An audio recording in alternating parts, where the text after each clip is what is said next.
विविध शेतजमिनींचे वाटप हा एक अत्यंत महत्त्वाचा मुद्दा आहे आणि त्याच दृष्टीने अशा शेतजमिनींचं करण्यात येणारं वाटप पत्र हा सुद्धा एक अत्यंत महत्त्वाचा विषय आहे.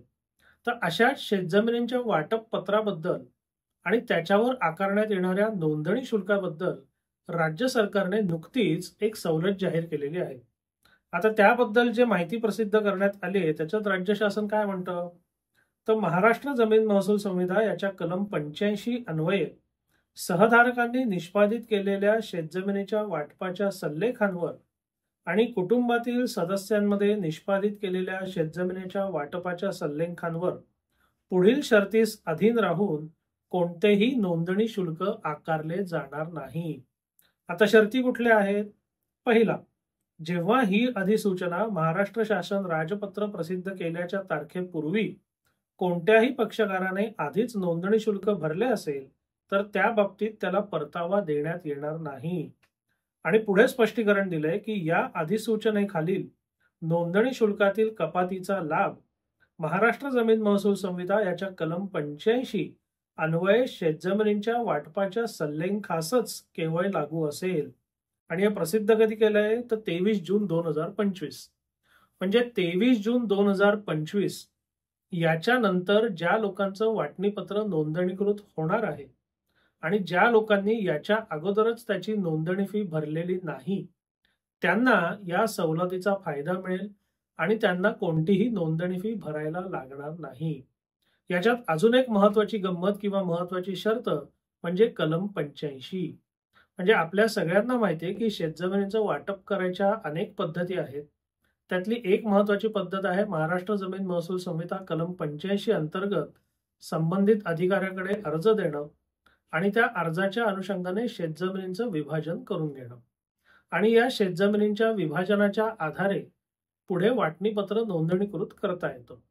तर ही सगळी प्रक्रिया जर तुमच्या प्रकरणामध्ये पूर्ण होणार असेल किंवा तुम्ही या प्रक्रिये मार्गाने जाणार असाल तर आणि तरच तुम्हाला ही सवलत मिळेल.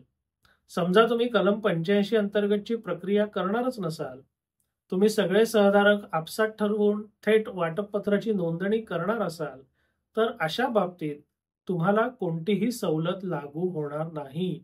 कारण यात दिलेल्या स्पष्टीकरणाप्रमाणे ही सवलत फक्त कलम 85 आणि त्याच्या अंतर्गत किंवा त्याच्या अनुषंगाने ज्या वाटणीपत्रांची नोंदणी होईल त्यांच्या पुरतीच मर्यादित आहे.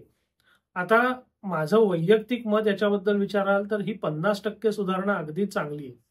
म्हणजे किमान कलम 85 ची पूर्तता करून किंवा त्या चक्रातनं बाहेर जे लोक पडणार आहेत त्यांना नोंदणी शुल्कामध्ये सवलत मिळेल ही आनंदाची बाब आहे. पण तुम्हाला जर नोंदणी शुल्कामध्ये सवलत द्यायचीच आहे तर मग त्याच्याकरता कलम 85 ची अट ठेवताच कशाला? म्हणजे एकीकडे म्हणायचं आम्ही सवलत देतो, दुसरीकडे म्हणायचं तुम्ही त्या 85च्या चरख्यातनं बाहेर पडा तरच तुम्हाला सवलत मिळेल. पण ज्या लोकांमध्ये काहीही वाद नाहीये किंवा ज्या लोकांमध्ये वाद असला तरी त्यांनी एकत्रितपणे समझोत्याने त्याचं निराकरण केलेलं आहे आणि त्या अनुषंगाने त्यांना वाटपपत्राची नोंदणी करून घ्यायची असेल त्यांना मात्र तुम्ही सवलत देणार नाही.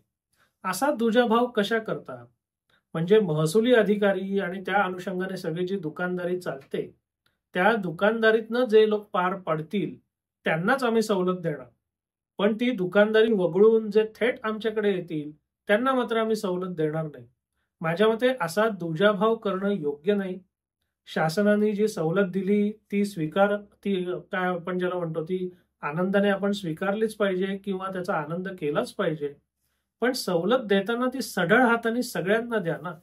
त्यामध्ये फार अटी शर्ती घालून दुकानदारीतनं येणाऱ्या लोकांना सवलत आणि दुकानदारी टाळणाऱ्या लोकांना सवलत नाही असं करणं किमान मला तरी पटलेलं नाहीये. आपल्याला या निकालाबद्दल या निर्णयाबद्दल काय वाटतं, आपली काय मतं आहेत कमेंट्समध्ये अवश्य कळवा. आणि इथून पुढे ज्यांना कलम 85 आणि त्याच्या पुढचं वाटपपत्राची नोंदणी करायची असेल त्यांना या सवलतीचा लाभ मिळेल. त्यांनी त्या सवलतीचा लाभ अवश्य घ्या. कलम 85 वगळून जे लोक नोंदणी करणार असतील त्यांना या सवलतीचा लाभ मिळणार नाही. आता या माहितीच्या अनुषंगाने किंवा या माहितीची आकर्षक पद्धतीने मोडतोड करून बरीच वेडीवाकडी माहिती तुमच्या पुढे येईल, पण त्याच्यावर कृपया विश्वास ठेवू नका किंवा आंधळा विश्वास ठेवू नका. जी काय माहिती येईल त्याची सत्यता पडताळून मगच अंतिम निर्णय काय तो घ्या. आपल्याला हा व्हिडिओ कसा वाटला अवश्य कळवा. धन्यवाद.